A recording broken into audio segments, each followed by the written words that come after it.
Qu'est-ce qui bloque 4 mois avec un gouvernement presque démissionnaire? Est-ce qu'ils sont encore assidus au travail? Combien Bakoya Moussala régulièrement? On a vu les chefs de l'État hier et c'est là qui y est quitté sur le terrain pour inspecter Missala. Peut à découvrir que Missala est bongo en arrêt total. Le ministre Bakosala Nini pour vérifier. Makambo Itali bongo construction baroute, dossier forage, on va en parler. Clameur publique ici et Salami Lolenge Longobani. Mais la justice traîne encore les pas. Qu'est-ce qui se passe? Est-ce qu'il faudrait encore qu'il y ait plus d'éléments pour que la justice enfin puisse se saisir dans le dossier? Primaire à l'Union sacrée, quel est le sort aujourd'hui? Il y a Bahati, Pemboso. Qu'est-ce qu'ils vont devenir? Est-ce qu'aujourd'hui nous sommes au bord de l'effondrement à l'Union sacrée? Parce qu'on dit depuis lors, il y a Malamouté. Tout le monde s'inquiète. On va en parler ici avec 3 invités sur ce plateau. Mais on a présenté Bino invité, Sengeli P. Nathalie Sabino, message de félicitations. Oezali Bongo ya parti Écolo, parti cher Yandeko Chris Mukendi. Désignation de Vital Kamerhe comme candidat unique au poste du président de l'Assemblée nationale. Le parti Écolo à travers son secrétaire général Jacob Mbangi félicite l'honorable Vital Kamerhe et souhaite plein succès plutôt pour les prochaines élections du bureau définitif de l'Assemblée nationale. Les alliés partis cher Yandeko, président national Chris Mukendi. Merci beaucoup. Pour la féliciter Ndeko Vital Kamerhe. Très bien. 3 invités sur ce plateau. Yaliboso, maître Alain Azanabiso na plateau. Mbote na maître Alain. Mbote Ndeko Ben, Mbote pe na bayi Kongomani ba kolanda biso esika no so bazali. Mbote pe na Ndeko to ko kabule na plateau moko. Toyaka toujours pona kopesa ba idée na biso na ndenge nini mboka za ko tambwisama. Donc je pense que tout au long de l'émission na biso to koyeba ndenge ya ko débattre sur tous les sujets où tu peux évoquer awa. Mais d'entrée de G 4 mois gouvernement est causé là-bas. Les ministres sont au travail, les gouverneurs ne sont plus redevables dans l'Assemblée nationale. On a comme l'impression que le fonctionnement, il y a beaucoup en arrêt total. Est-ce que l'Union sacrée conscient il y a retard Rwanda?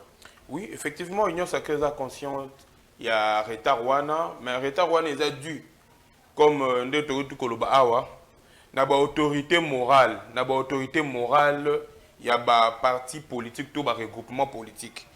Enquête toujours un positionnement. Maintenant, autant qu'on soit nani fuite moko boy le que madame la première ministre Alobaki a travaillé dans l'autorité morale de la parti. Je pense que si cela est vrai, je pense que c'est ce qui bloque. Parce que nous avons toujours des gens au baza toujours dans mon thème il y a Rosala toujours ministre. Donc vous remarquez que non, tous en bateau baza baliki depuis 2014-2015 bazala toujours ba ministre. Bazala toujours ba ministre til lelo bazala rappel kaka ba ministre. Alors je pense que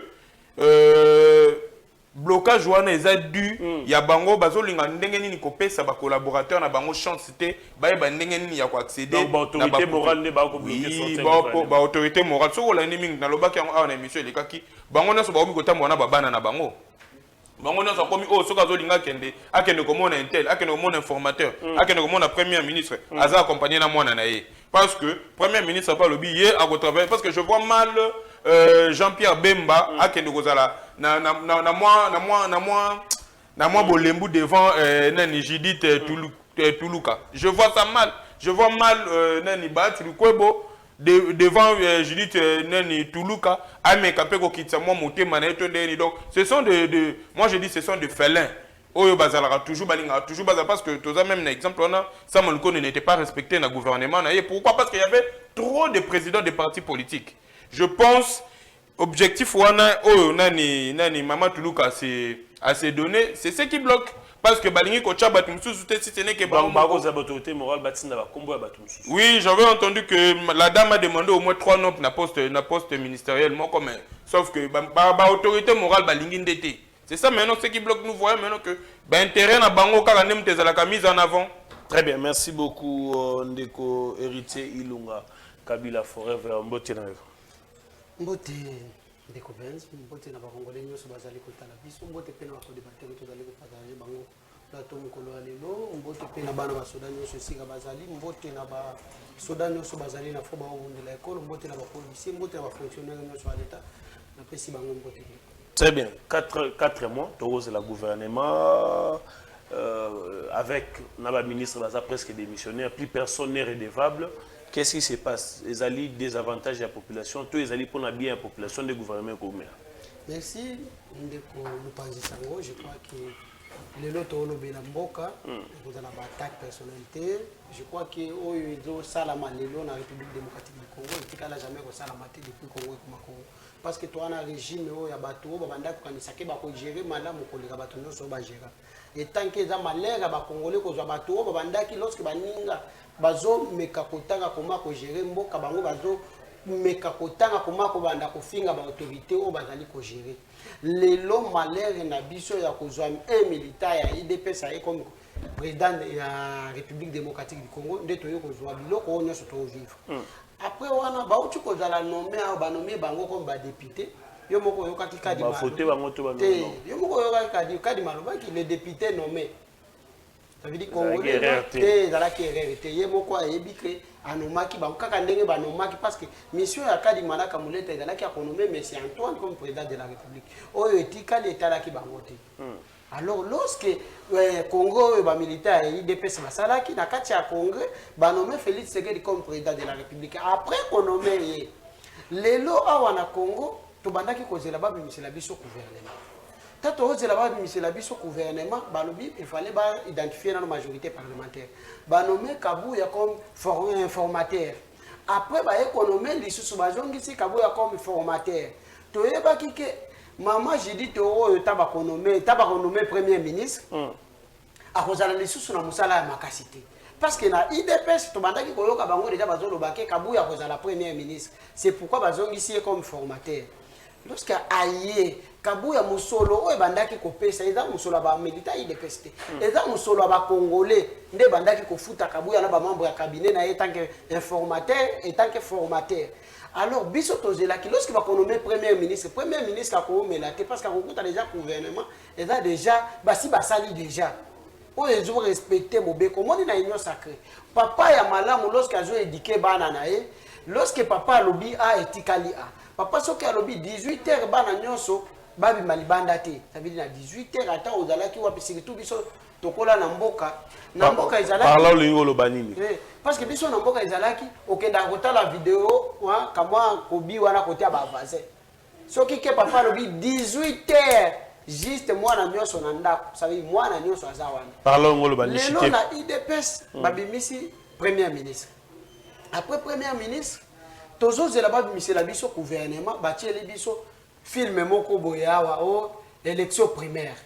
Élection primaire wana bake ko organiser ngo wapi na kati ya parlement mais na kati ya parlement na chaque plénière eza na mbongo ba congolais bimaka pour que ba organiser plénière wana est-ce que Kabuya ta komaki mukanda wana ya koloba ke élection primaire esa la kati ya assemblée nationale voilà to lobela ngo to c'est notre dernière ne oyo sala ke le gouvernement na biso ezala bloqué pourquoi parce que moni lelo ba ko créer biso na institution mususu Maman Marthe lorsque va créer biso institution Maman Marthe il y a mon pesa parmi oui c'est à l'informel il n'est pas interdit au Kenya comme Maman Marthe comment est commis ordonnance ba publier ordonnance à partir à 17h 18h après lobby 6h tout le monde mutake côté Maman Marthe ba candidat gouverneur ba ole ka kosa muto parti wana ba candidat mama te na bango nyoso te ka parti no to mona ki moko da to mona ki merci beaucoup merci nani bati luko bo to mona ki merci beaucoup Ndeko Ritier merci beaucoup Ndeko Ritier Ndeko Gauthier Sopambo finalement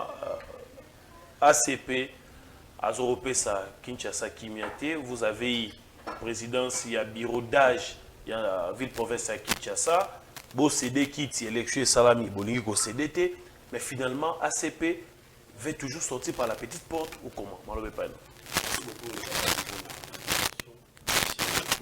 Tombote. Tu connais saluer Tata Ikola ko bunda butumo pour que Kimia ko Kagame ko s'installer dans la partie est malgré cette agression injuste qui nous a été imposée. Je pense qu'avec toutes les stratégies nous allons finir par réussir. Je crois que Ndeko Nanga Ben ce qui se passe dans l'Assemblée provinciale de Kinshasa est grave. Et nous sommes habilités à respecter les Mibeko Mboka.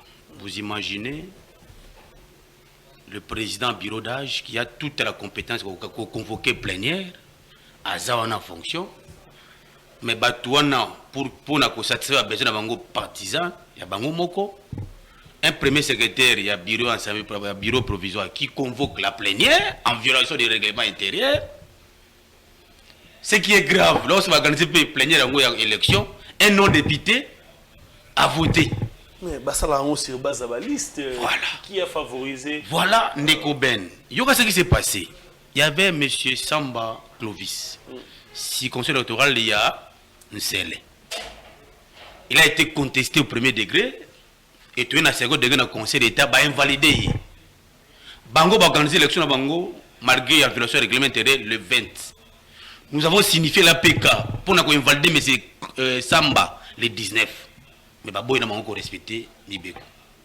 Mais c'est Iel qui est le premier secrétaire du bureau provisoire a organisé plénière, a convoqué en violation du règlement intérieur. Un autre député,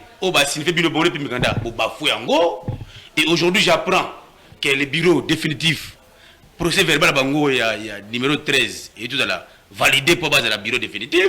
Donc, ce qui est grave, c'est que nous devons apprendre à respecter Mibeko. Je vous informe qu'aujourd'hui, la Cour d'appel de Kinshasa Gombe a signifié l'Assemblée provinciale de Kinshasa pour l'audace de demain, en procédure de référé suspension.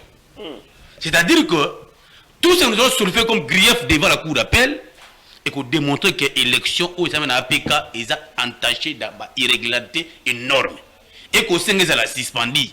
Primo, et puis secondo, ils ont annulé, toujours on a un bon départ. Moi je pense qu'on ne peut pas faire des forcing.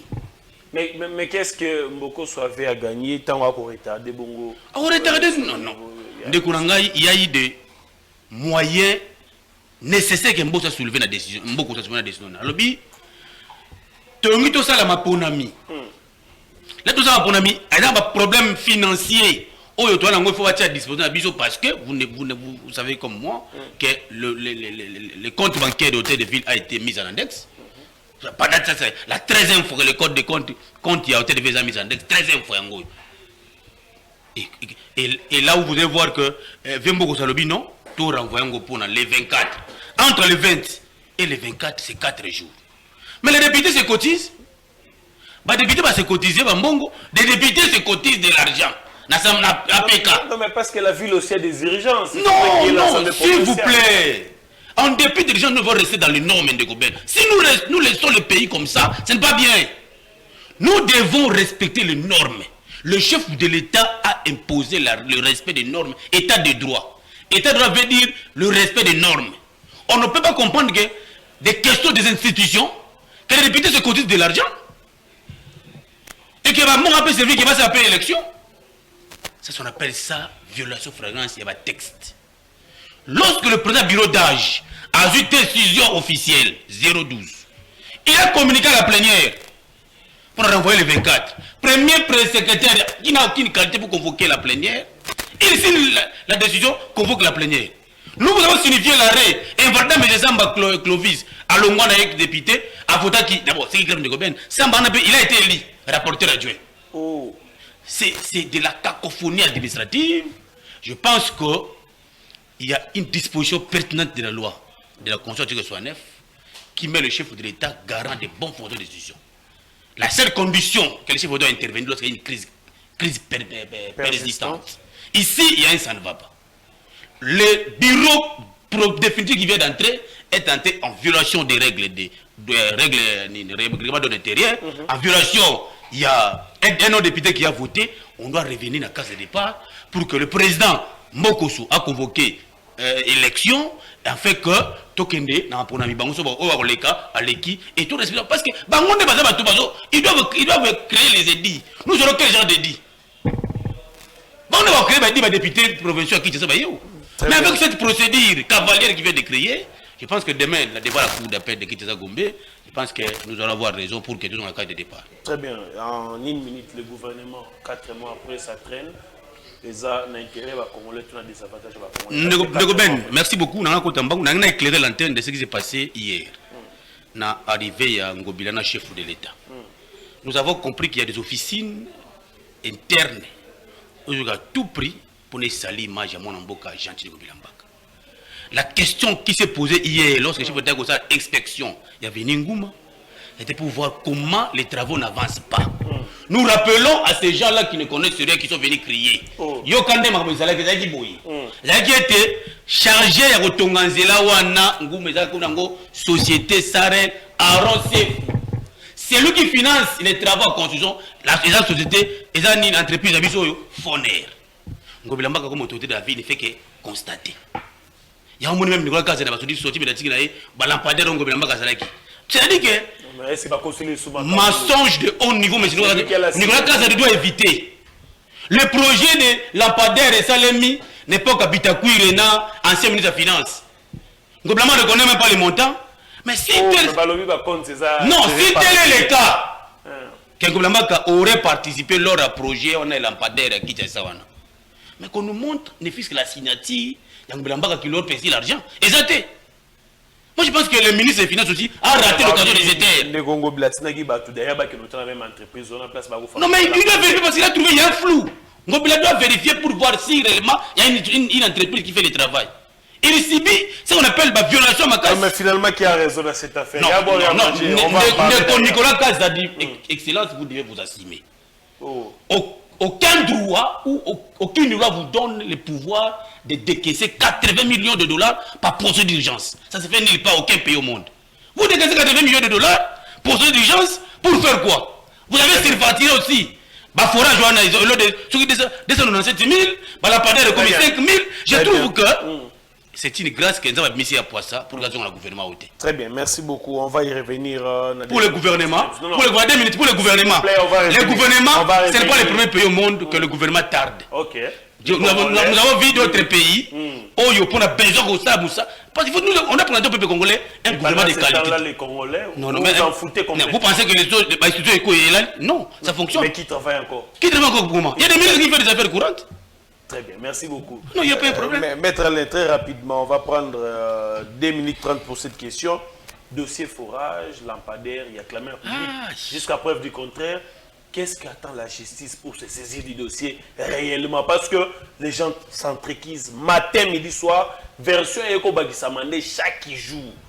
Qu'est-ce qu'attend la justice pour te battre en œuvre? Bataille sabiso réalité, nani a surfaturé, mon solo ke wapi, est-ce que n'est une procédure d'urgence et respecter mi beko toté, malobé pas non 2 minutes 30. Donc merci Ndeko Ben. Mais avant d'aborder ce genre, on a moi 2 lots kaka Ndeko. Je rétends ah oui. Pour dire que non, tu commis tu vivre na temps moko oyo nanu esali maté na monde, non. O gouvernement esali 4 mois na binité et bimité na ko rappeler Ndeko. Lui ko ya Gialo, père Nam. Il a fait 3 mois en tant que Premier ministre intérimaire. Ça a 3 mois. Joseph Kabila Moutanomaye. On a fait 3 mois sans gouvernement dans ce pays. Donc c'est pas la première fois. Il était VPM. Oui, il était VPM de l'intérieur. Donc on a fait 3 mois sans gouvernement. Donc Eza et comment il y a des beaux sautés. Bon, comment on a maman Marthe? En tout cas, personnellement, tout cas, comment on appelle Badbaro Kenda, Badbaro Kenda, on a Dada. Ok, mais Dada, ok, mais Dada, il n'y a rien sous le soleil. Vous comprenez? Donc, à un certain moment, existe déjà, à un certain moment, il y a d'autres débats qu'on ne peut plus mettre sur la place publique. Évitons cela. Parce que si vous avez déjà fait cela, donc il n'y a pas que tant moi, j'encourage pas, mais je dis, lorsqu'on ramène sur le plateau de télévision ce genre de débat, moi, ça me met mal à l'aise. Parlons État, parlons Congo, c'est ce qui va nous aider. La zone, on a répondu, on a le sujet, il y a forage, mais ils n'ont pas si. Moi, je me rends compte dans le Congo, c'est comme si Batumoussou Bazoli va s'enrichir quand même roi Salomon. Parce que tu veux que non, roi Salomon, ne moutazalaka na richesse makati koleka nani monde entier ti le obiso to yebi to tanga na Biblia. Mais en ce moment, on est ministre des Finances alingi a s'enrichir koleka roi Salomon. Na ebité ceux qui forage wana basala qui on a ba chaîne il y a montagne Rouenzori parce que wana on peut voir nappe phréatique et exactement ma 4 dans la profondeur oui effectivement Parce que on soit matin na Kilimanjaro ndebo ko tumola profondeur pour tipo atteindre nappe phréatique ndeko za la makasi bongo. Mais sinon forage nous sommes tos alliés, tos en bas, tos forage ne peut même pas prendre au-delà de 10 000 $. Si ça peut pas au-delà de 10 000 $, na ba communauté ba monga fula. Je vous dis parce que j'en connais. Pour la Bangomba. Oui, pour la Bangomba. Mais ma côté ba ngiringiri ni et jamais qu'on y soit 10 000 $. Mais ils nous ramènent dans le 297 000 $. Mais c'est grave. Et puis en procédure d'urgence. Mais et ça les ma wapi. Moi je me pose la question. Vraiment toujours dans la même chose. Toujours avec la même chose. On a dossier il y a francophonie. Le ministre a mis ça 330 millions de $. Au lieu de 62 millions de $ pour nager à francophonie. Et comment on a ping-pong entre eux et l'organisateur à francophonie. Et nous voilà maintenant aujourd'hui. On a même évoqué le dossier à Lampadaire. Hier, on a commis un ping-pong entre eux et Ngobila. Ngobila, parce que lui, quand j'ai suivi l'intervention avec le ministre Mouya, il a parlé que le gouvernement Ngobila a eu avec le dossier à Lampadaire, a proposé un montant à 4 900. Lui a dit non, lui a dit non, c'est trop. Voilà un peu. Donc, ils ont projeté avant Ngobila. Ils ont avant Ngobila parce qu'il a fumé que Ngobila Moutaïela et Yango. Il y a le bigot, on a son maman qui a mis 500 000 Ngobila, il y a que notre a besoin de Rolls-Royce, il y a Lampadaire. Moi, je suis choqué. Mais la justice attend quoi? Bon, je ne sais pas trop, la caméra publique est déjà là. Mais même lobby, même dans l'intervention de la ministre Mouya, le bac peut déjà que le PGR près la cassation, déjà a commis pour s'en saisir. Parce que je pense le ministre des Finances n'est pas un intouchable. Le ministre, papa, il y a des fonctionnaires qui n'ont pas de salaire à Bangoté. Mais moi je pense que le ministre il y a finance a relouqué la présidente de la République problème n'a pas soldat. Parce que le soldat va toujours payer en retard. Les policiers vont toujours payer en retard. Les fonctionnaires vont toujours payer en retard. Les services de sécurité et de renseignement sont toujours payés en retard. Mais c'est quoi hier la procédure d'urgence quand la place est que non on y a pas commission. Parce que tout le monde a Gabriel Moka à la télévision. Alors bien exactement que non, hier ministre de finance a déjà une commission à 700 000 $ pour la foutre à Bango. Vous voyez un peu comment nous sommes trempés dans les histoires. Mais moi je pense, hier, ministre de la Finance a commis ici la régie financière, la chienne de chasse naïe. Ce qui bango a tindi chienne naïe, kende, landa akangi nyama, l'air ya roya na yango, ya yekolia. C'est ça le problème. Parce que mbongo oyazo bimisaka, mbongo oyazo bimisaka, c'est un contribuable congolais. En amont, le travail s'est fait par les régies financières. La DGDA, la DGI, la DGRAT. Mais à ça, la gagne pour nous, c'est la bonne rétrocession. Non. Au contraire, à comment vous combattre Bango? Si je peux citer seulement le DG de la DGI, Barnabé Mouakad. Il l'a combattu comme pas possible. Mais c'est parmi la personne à côté de Mbongo, dans le trésor public. Jusqu'à présent, il a participé, la DGI a participé à plus de 35% du budget national. Ok. Vous voyez? Merci. Mais le ministre des Finances, il essaie toujours de nous mettre dans une situation à mal à l'aise pour nous recommencer un pays ingérable. Merci. Alors c'est pas normal. On a PGR. Et après la cassation, en s'en saisir du dossier, ceux qui même les téléspectateurs, les numéros, ils de la biso, ils de la SMS, ils SMS chaque jour comme très bien. Comme Nicolas Kazali, pour que les s'en saisir le dossier. Merci beaucoup, Ndeko Héritier Ilunga. Dossier forage, quand même public ça, ni niveau quand la justice peut être battue, sous base à la déférer devant la cour des tribunaux. Merci Ndeko, la ligne a dit ça va mettre que lorsque tu reviens dans une institution, c'est que vous savez que le régime est pas de sanguinaire, le régime est pas de commerce, la police est pas sanguinaire, déjà l'institution est mal. Parce que tout le monde est candidat au gouverneur, même sans Bakono, le maître Gauthier Azotan, Bokenda qui n'a pas Aza Eli, comment parce qu'il y a qui côté à Maman Marthe. Bah, membre, candidat à bureau de définitif, c'est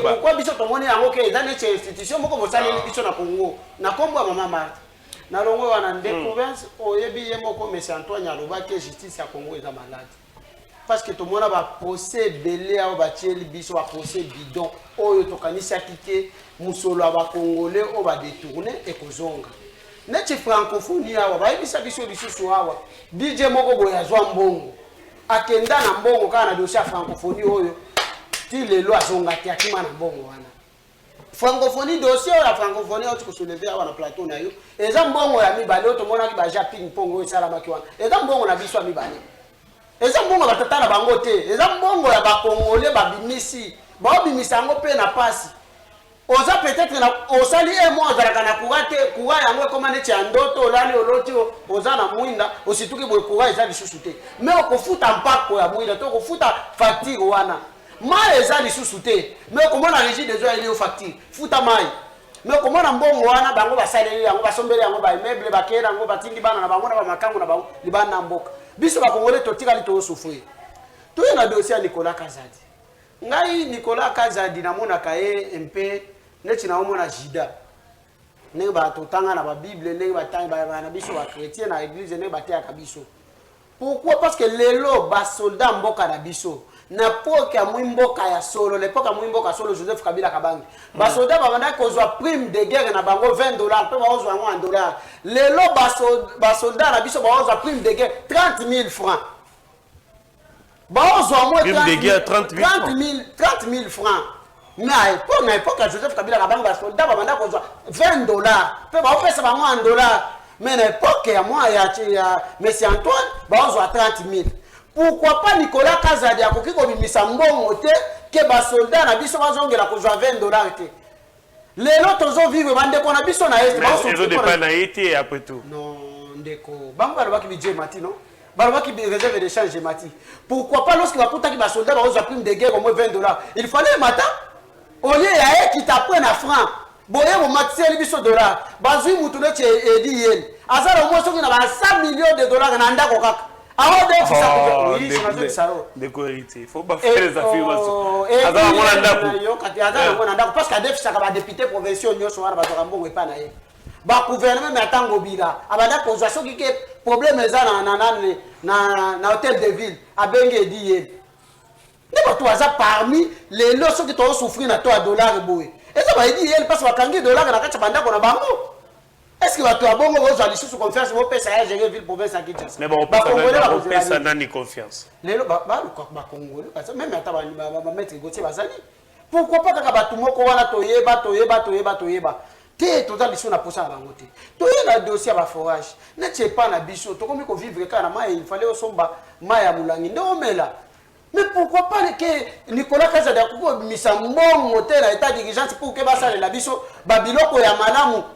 Mais il y a vu mbongo na biso ba congolais atongeli nango banda parce que mbongo ana soki sala ki ba forage il fallait que na montrer la justice non ya koloba ke ngai Nicolas Kazadi lorsqu'il a décaissé mbongo soki ba biso $89 millions 81 millions 81 millions ala ki sa biso ba forage o atongi neti pa na biso na ndako na biso papa na nga salisa ki forage na $3,000 OK na $3,000 te na Kinshasa wana komina seli na $3,000 si Nicolas Kazadi na 200 soki 250 soki $270,000 oyo eza kindo kite forage na ba split na comprendre te siko na makambo na c'est pourquoi même attendre ndeko mena benga kinga na tokende na cour de cassation na boyaki parce qu'ils ont pesa makanda moko na tali ndenge papa salisi yango na lupango na tali na pro Nicolas Kazadi o ministre incompétent finance toujours na ye na ba te ide pesa yango ezala ki libabe moko boye Congo et to ye kozwa na comprendre te c'est pourquoi que pour nanga eza de boulot bakanga Nicolas Kazadi batia eka na prison très bien batia na prison parce que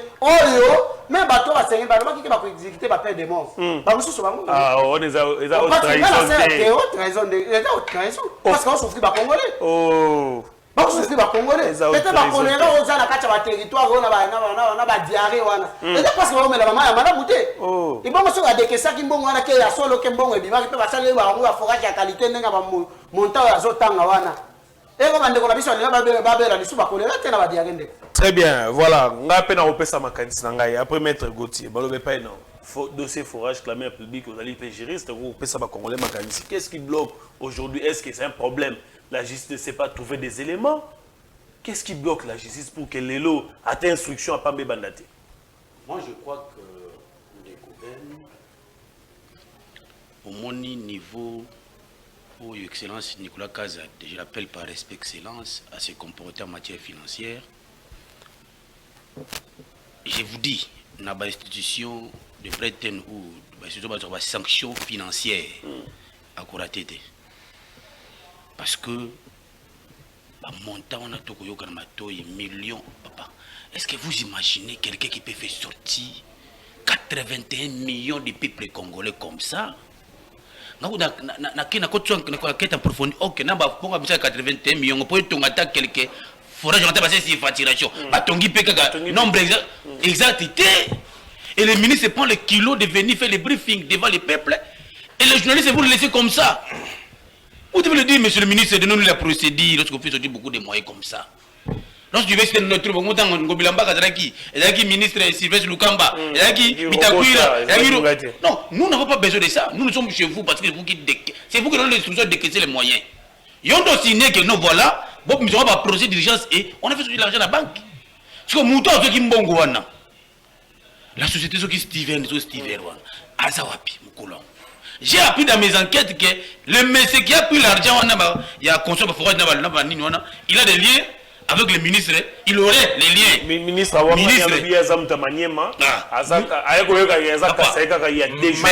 pour l'instant, le ministre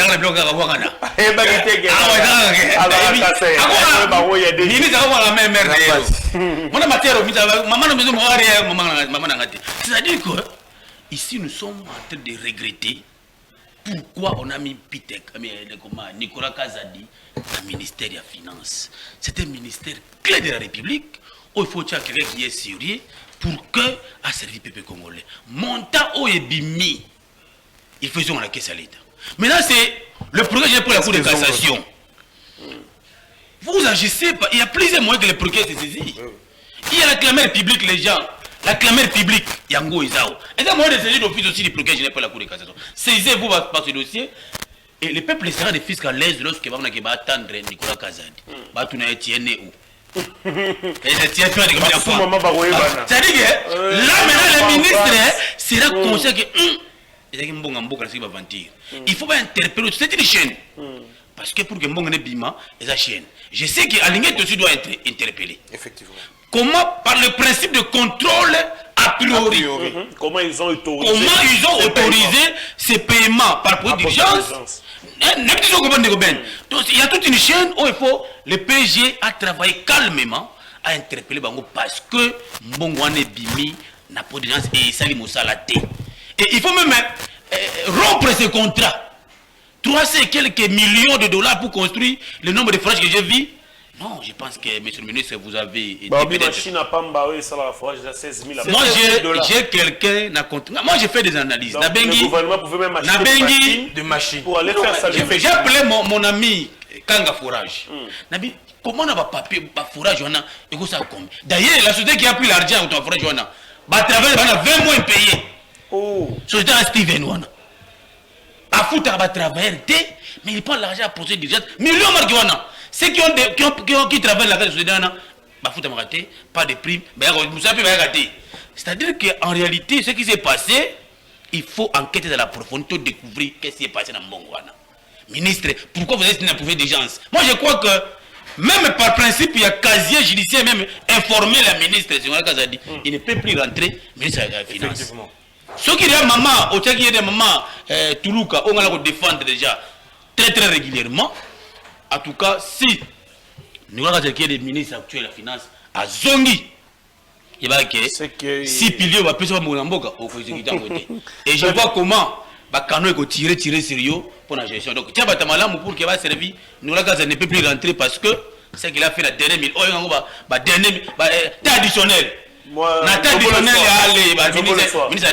Très bien, merci. Vous devez quand même répondre pour que tout soit éclairé. Très bien, merci beaucoup. Avant d'attaquer la dernière thématique, moi je pense humblement, ceux qui l'élo, chef de l'État, Kamela Langai, Namoni Jisite Koumela, Tato ya Kopo ya Kingasani, Soga Zalara, Aya Lobi na Conseil des ministres, Tokatama Solo, Baye Bangonyo Sobavandi, Papa, Yom Tosinegi Projet, Tengaite, Chakopo, Bachekopo, Soye Kangami, Toki Mambo Makala, Toti Kanon Makam. Tant que la PG la cassation et que maintenant preuve yangote yangote kobenga mutu akopo ya katabale tout ça la maramboya mona ki congolais pour benga ta ba chef coutumier ba yewana pour c'est scandaleux entendre ba monto ba doit koloba et puis on en parle comme si ça dit ba 10 000 francs ba 15 000 on bunga likambo zati et l'équipe expérience de vie à moto mongo ba koyiba parce qu'avec 1 million so ozoli à $100 on vivre pendant 29 ans bon mutu so yibi 50 millions et l'équipe expérience de vie na yo ni no sala nango ni no sala nango. On va attaquer la dernière thématique qu'on dépasse en image derrière moi ici. Il y a eu les primaires de l'Union Sacrée. Que devient les autres après ceci? Est-ce que procéder Wana Lelo au Ebimi à primaire, est-ce que ça va être le cas? Pourquoi? Et comme un mode d'été pour que fonctionnement, il y a l'Assemblée, il y a l'Union Soba, répartition sur l'Union Sacrée, et ça la malade. Est-ce que pour le Sénat, on a la même procédure? Est-ce que pour la ville à Kinshasa, il y a les provinciaux pour qu'ils décider finalement la primaire, dans la candidat? Pourquoi on l'a fait uniquement pour l'Assemblée nationale? Est-ce que les quotas n'existent plus? La question est que tout le monde est belé, maître Alain Malobe pas non. Ouais, ndeko Ben, oyebi makambu ya primaire oyo quelque part eza malamu. Mais quelque part pe eza mabe. Malamu pona nini? Omoni si ba comme na niveau na place kana tala ki natali volonté ya ba homme politique na biso. Ba yo to na ba on a union sacrée. Montu alingi kotike la moninga place c'était. Moi je prends par exemple le cas ya Pepe Mbosso. Ce qui était normal, moi je ne sais pas trop, on n'a qu'à réfléchir. Ce qui était normal pour Pepe Mbosso, il devrait comprendre que le fait que Batié, la première ministre Judith Toulouka, qui est une Congo à la primature, hier d'office, l'Assemblée nationale ne devait pas avoir un Congo. La géopolitique l'exige. Il devait comprendre cela, Pepe Mbosso.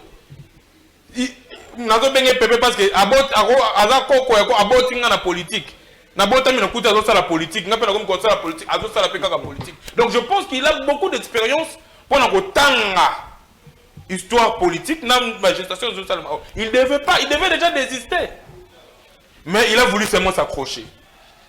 Pour le vieux Bahati, mais moi je suis encore étonné.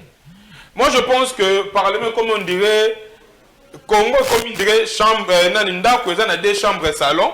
Donc, on a une chambre, on a un Sénat, on a une chambre haute, et il y a un étage, on a une chambre basse, dans l'Assemblée nationale.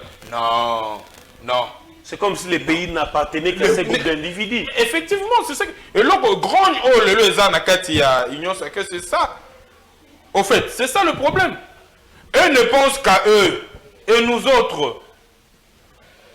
Est-ce que Bango Bazaka est super intelligent? Moi je pense, je félicite le président nouvellement élu, Vital Kamerhe, bien que ce n'était pas vraiment, moi personnellement. Moi j'avais encore élu, hein? Il est en l'informel, l'Union sacrée c'est une affaire privée. Effectivement, ça c'est pas un problème, mais moi je pense, moi je lui adresse déjà mes félicitations, mais c'était pas vraiment profil on a comme on a. À l'impossible, nul n'était dit. Mais, kozonga na kati wana bandeko, papa na biso fallait battre la politique na ndenge mususu. En tout cas, moi je pense, même dans le gouvernement Kobima, qui laisse le jeune travailler. Oui, non, non, bati kaba jeune va travailler. N'engana souligner na schéma mako on de quoi tu koloba awa. Par rapport à l'interpellation, même il y a M. Alingeti, oui. En tout cas, je pense que M. Alingeti a tout ça la moussala n'est malamou, mais quelque part il y a des bas qui blessent. Par exemple, contrôle a priori na o ya lobaki. Tu remarques que non ça il a encore dans institution mususu. Neti na ba DGI. Ka pasa kenda ko luka, akenda ko luka ta soki DG ba na be mo kada yibi ata tonga. Mais malheureusement akuta ke no ayibe le côté nyonso ezalaka ben na libenga ya l'état. Mais contrôle a priori na sala ngo jamais le ministère des finances. Jamais le ministère de l'économie. Jamais le ministère il y a commerce extérieur. Donc hier azana ba pour hier. Donc akenda ou soit akeka na EPST et pas tenu moi ba pour ba que ba obebana. C'est ça au fait. Deux poids deux mesures. Oui, deux poids deux mesures wana na kati ya IGF ndeto boyi. Si là encore il faut recadrer façon ya ko la musala, azala impartial, ayeba ndenge nini ya retrouver ba faille partout. Contrôle a priori ne wana tolingi to mona yango vraiment. Parce que s'il y avait le contrôle a priori, tu ngata comme on a problème au té. Tu ngata ka déjà ngaba beta mbela na depuis kala. Que tala Ministre Nicolas Kazala, il allait savoir qu'il y avait surfacturation. Effectivement. Bon, de toute façon, vu que tu as suspect dans mon IEP, oui, effectivement. Très bien, merci. Donc, merci beaucoup, Neko Héritier. Primaire examen l'union sacrée, sort ya bande kozani. Est-ce que l'union sacrée au tamu la malam? Est-ce que le lengo bako kabela, le lengo bako saba primaire et sengele tika la modèle pour na koponaka batu na niveau ba institution nyonso to mécanisme ezali mususu na makambo etali ensemble na solo mabe pana. Merci Ndeko. Moni pona makambo ya primaire otaki kosalama. Pona ngala nzomituna nano mbongo basalelaki na kati ya primaire utaki wapi? Parce que bazalaki mieux placé à ça la moitié de Béatrice Hôtel, bazalaki wa balinga basala moitié na sia banzete à 10e mairie parce que dans chaque plénière mbongo ya ba congolais bimaka. Si qu'on a zomi tout na eloko union sacrée ça qui après à ko sala la ngo na institution à l'état. Ça veut dire mbongo ya biso lisusu bimaki pour que ba administratif non sur la parlement basala nini ba futa bango pour na jour wana. Ya mi balé biso tozo bisa bango soyez bienvenue à l'opposition. Na côté à peuple parce que tu as vu déjà que na kati na bango dans la boussou va rejoindre nanga parce que la soif à pouvoir mutu aliboso neti bahati du peuple Maradona wewe manenge bahati azalaka bahati azalaki na FCC bahati aloba ke nenge na longwe boye soki ke do mutu candidat ya FCC ba voter comme président ya Sénat ngai bahati na ko soutenir est-ce que soutenir qui andima ki lisusu te mbala moko akendaki na opposition tiba yeko créer iyo mibi na bango wana nani azalaki comme assistant bahati lukweko c'est gentil ngobili omoni ndenge Tshisekedi bandi ko caractère batunoso to bisaki bango ke basala ka dikopana ndokite ndenge toza omoni nanga zolela pona babie na ye etikali ngobila na bahati lukweko non c'est pas pourquoi acharnement contre ça va faire pouvoir bazana poussa toujours kaka bango. Est-ce que ndenge bazawa bahati mkwe wa ngaka lo bakake efeke nga na uchi naza swahiliphone na uchi na Sénat. Est-ce que bakoki ozongi sanga lisusu na Assemblée nationale ya Usimba te na minute ola tikela kande konanga kamé asali capable ya kusala ngo ndenge la soif à pouvoir andima mais on c'était ngobla pour ni pongo bla présenter bambition tafandi et pas nanda ko ça ni député national ni député provincial pas pas nanda déception.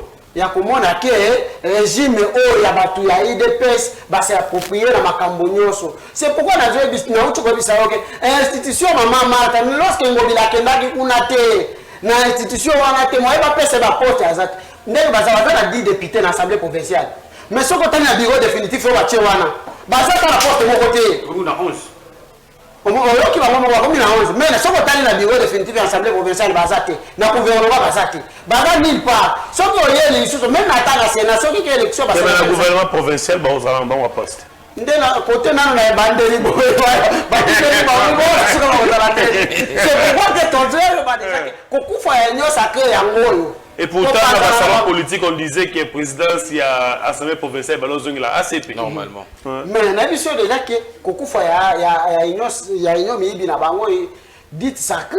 Donc, ils ont demandé que l'Union sacrée pour faire ça. Batia confiance na Mwimbo Kasolo Joseph Kabila Kabanga.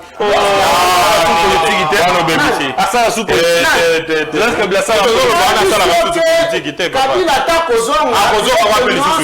Na kata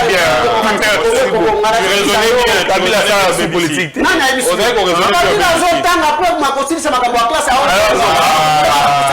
oh, tu l'as dit ça yo. Ba Congolais ba la poussa na Kabila. Parce que Congolais ba la poussa parce que c'est la Congolais, ouais, ba Congolais ba la poussa donc c'est ba Congolais ba la poussa permis de conduire donc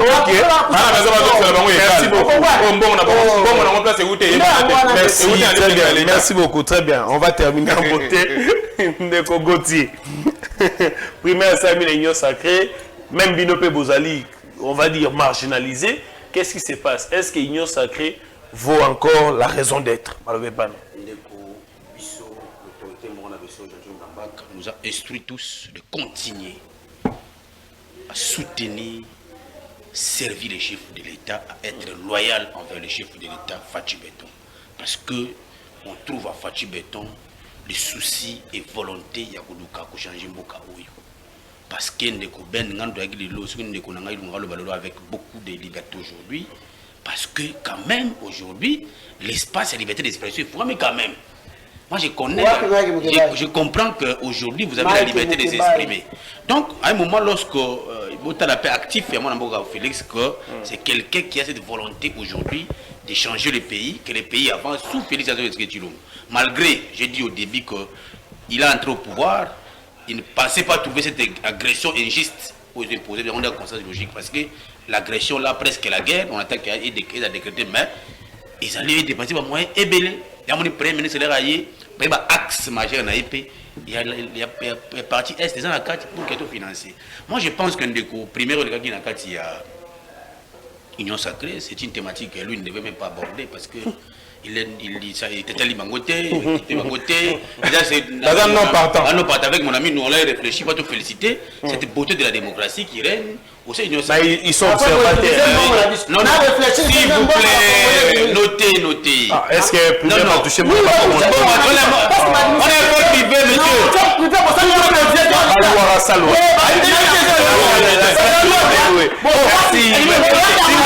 S'il vous plaît. Merci. J'ai été ce matin avec l'un de vos camarades, membres de votre ONG Kabila Forever. Gustave, leur ONG Kabila Forever. Il a dit ceci, qu'un petit organise un tournoi, il a mis un paquet de $10 000. Ok? 27 millions de francs congolais. La question qui lui a été posée, la réponse simple que ça dit, c'est ONG, vous contribuez comme des partis politiques, comme des regroupements politiques. Moi, tu veux faire ce débat-là. Tu vas que prochainement que vous dites que non, vous cotisez, regardez, on est là. Puis on a des gens sacrés, les blocs de Kodjaka. Il y a organisé premier Rwanda, la frère moi je te dis que c'est ça la beauté de l'amour. Nous avons quitté l'esprit, il y a imposé bateau Kabila Guinango. Kabila voulait mystifier les choses. Effectivement. Même si quelque chose qui est facile, pour lui, quand il dit 1 plus 1, même égal les 10. Vous devez accepter égal les 10. Ça c'est l'époque de Kabila. Aujourd'hui, nous avons le chef d'État Félix qui ouvre l'espace de la démocratie pour que tout le monde reste calmement. Il n'y a même pas de frustration. Voilà. Ça, c'est la beauté d'un président qui est très simple, où le peuple congolais a besoin encore de lui parce qu'il doit pas faire le troisième mandat. Parce que le peuple a encore besoin de lui. Tu as dit qu'il faut respecter les... Non, il y a des la volonté du souverain privé prise sur tous. Attention, je laisse l'attitude au peuple congolais. Si vous ouvrez une brèche pour le troisième mandat de l'État, Fatih doit continuer parce que le peuple congolais a encore besoin de lui. Fatih a encore, le peuple a besoin de Fatih parce qu'il a l'amour de son peuple, l'amour de son pays. Si on ne fait pas Fatih dans ce pays, mon cher ami, parti STKI. Il a trouvé les accords. Il est passé Je vous demande. S'il vous plaît. Restons calmes. Dans une émission, lorsque l'ami parle, vous prenez le temps de réfléchir. Vous notez pour que la beauté. Aujourd'hui, le peuple congolais a besoin de Fatih. Fatih aujourd'hui a l'amour et la volonté de son pays. Si Fatih n'était pas dans ce pays, mon cher ami, la partie est qui est Fatih à gérer Mboka. Nous devons le soutenir. Et on a bien faire le tour micro tout. Il y a une nouvelle classe politique qui vient. Bâtir espace. Pour tous contribuer, mais surtout, si vous êtes sur le mandat de Malam. Et un mandat, il y a deuxième mandat. Nous devons tous conjurer le même effort. Tout ce qui a la guerre d'esprit, va officine interne américaine, dans l'Union Sacrée, et qu'on servit bisous de l'eau comme côté. Les peuples nous regardent en face. Les peuples ont besoin. Allah l'a bien, Ali a bien, Allah a bien. Et c'est le souci majeur du chef d'État Félix. Il faut que le peuple congolais a à revaloriser. Laissez l'État au fait du président Félix, je pense que le moment où la population va se retrouver. Très bien, merci beaucoup. En une minute, votre mot de la fin, parce qu'on doit terminer cette émission. Mettre une minute pour chuter. Mot de la fin, on a bakongomani nyoso, oyo bakakolanda biso, nayebi ke bakonzi pe bakolanda biso. Tolingi to mona clair na dossier ya ba forage oyo. En tout cas, le ministre Nicolas Kazadi doit être entendu. Que le procureur près de la Cour de cassation a s'en saisir de ce dossier. Ndé Rotoa Kosenga. N'a dossier à lampadaire. N'a dossier il y a forage. Que le procureur a s'en saisir. Je pense que Bongonde, Congolais, Bakongomani, Tokovanda à l'aise. Pe na koyi koloba lisusu boye. Na ka o nyonso na ndenge politique to ko tambola na yango, je pense que ministre de Finances a sous muto ko kozongisa te. A muto ko kozongisa te. Si il y a des gens qu'on peut bien récompenser, nous avons beaucoup de gens qui ont brillé na succès na bango na quinquennat il y a le président Félix Antoine Tshisekedi, quinquennat aussi, il y en a quinquennat Banda. Comme je vous ai évoqué ici, le DG Barnabé Mwakadi Mwamba de la DGI, ce sont des gens qu'on peut facilement récompenser suite à travail, un travail énorme. J'ai encore des chiffres, mais sauf que le temps me fait défaut. Je peux au moins vous les citer, ou soit dans l'émission de Rolanda, je peux vous emmener beaucoup de chiffres. Et puis les exploits du DG Barnabé Mwakadi, ou à Outé Kosala, tout au long, il y a 3 ans, à la tête de la DGI. Et je pense que ceux qui sont là-bas, ministre des Finances, ils ont dilapidé. Ils ont dit le trésor public. Au DGI, ils ont dit le trésor public. Le ministre des Finances, ils ont fait privé. Merci beaucoup. Très bien. Ndeko Héritier Lunga. 1 minute aussi pour terminer. Merci. Il fallait retenir que les lois na Congo Bunagana les a discutés. Ndenge tozala tokomi na pays mususu na kati ya pays mususu. Bunaga wapi Kiwanja? Wapi Buchuru? Wapi Bunagana? Wapi kwa mutu? Lelo yo nanga pa incapable ya kokenda tana zolo ya ville ya province ya Maindombe na kwa mutu hawa te. Élection ti lelo toke est-ce que yo nanga tokoko mozo tia yo moko zo comprendre te makambo ezali ko sala na régime na bino. Bino bomemeli biso Jean-Pierre Bemba que ndenge balomeli Jean-Pierre Bemba na défense guerre ekosila au contraire ndenge bakisami lisusu parce que Jean-Pierre Bemba ta yela ministère de la défense après kufungula nzela ya GLM dans na longo mosusu te Jean-Pierre Bemba sali na défense ezati soko ozwi kamera obotiela biso na économie dollar ekokita apa kokende kosenga fufu oyo asemoyo akenda kosenga eloko nini lisusu akenda kosala eza lisusu te ça veut dire régime na bino boyaki komona eza koteka mboka na biso kozwa mboka na biso bozwa Rwanda bobengisi Rwanda banda ko ya kubula na Congo bobino lisusu bozwa aéroport international ya Goma bopesa ngo nani Rwanda banda ko vanda kuna eza la régime na bino est-ce que Kabila bizwa minerai ya Congo atinda ko kende ko rafiner eza la rafiner na Rwanda c'est la régime na bino bo asime c'est pourquoi les Congolais va c'est la régime ya Kabila azonga pour que ayati biloko yatika kinyonso ezalaki azongi sango lisusu ba Congolais ba koti la difficulté ba vivre lisusu bien te kuba comme ya mari de nuit. Très bien. Ndeko Gauthier, en 1 minute, votre mot de la fin. Merci. Moi, je pense que il y a bien ma casse. Il y a un mouvement de mouvements citoyens. C'était 100-0 ce qui déloge quelque chose. C'était une bonne lutte que je devais soutenir. Mais aujourd'hui, il a perdu tous les pédales. Il n'y a plus de repères pour lui. Même les chemins politiques ne dessinent à Bunginzela. Parce qu'il veut parler d'un individu. Ndeko, si aujourd'hui nous avons des problèmes à partie Est, parce que vous avez laissé les accords secrets, pour que ils allaient exécuter, que les autres personnes qui sont des parties étrangères, c'est vous qui avez venu avec les accords à l'émirat, les loquets, sur vos côtés pouvoir, vous allez céder une partie de notre terre. Chef de l'État Félix Ndé, quand il est venu, il dit non. Moi avec Kagame, même pour négocier, il y a des conditions. Mais c'est qui bino. Boutou, beaucoup négocier.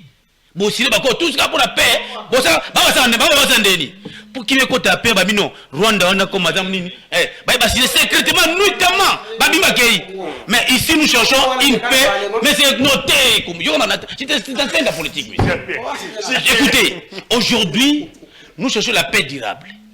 Pour avoir la paix durable, il faut les organismes régionaux et internationaux doivent intervenir pour finir définitivement ce qui se passe à la partie Est. Mais pour ici, là, il y a un monde inventeur de difficulté. Lorsqu'on s'y laisse le fait par la loi de tout ça, lui, il ne peut pas exécuter par les bigs, non, d'accord, mon bomba. Je suis en train d'accord, il faut signer, et ça respecter. Accord qui avait mis ça? Non, j'ai toujours mal quand tu défends comme ça. Zonga, quitte cet objet. Zonga. Ça, c'est bien. Vous serez bon pour la société. Ça, c'est bien. C'est un conseil que je donne aujourd'hui. Très bien. Merci beaucoup. On va terminer par ces conseils. Merci Nabino pour la disponibilité de l'émission Nabino. Merci beaucoup à tous ceux qui nous ont suivis. Restez branchés au programme de Face Télévision. On se retrouve demain pour un tout nouveau numéro de Face.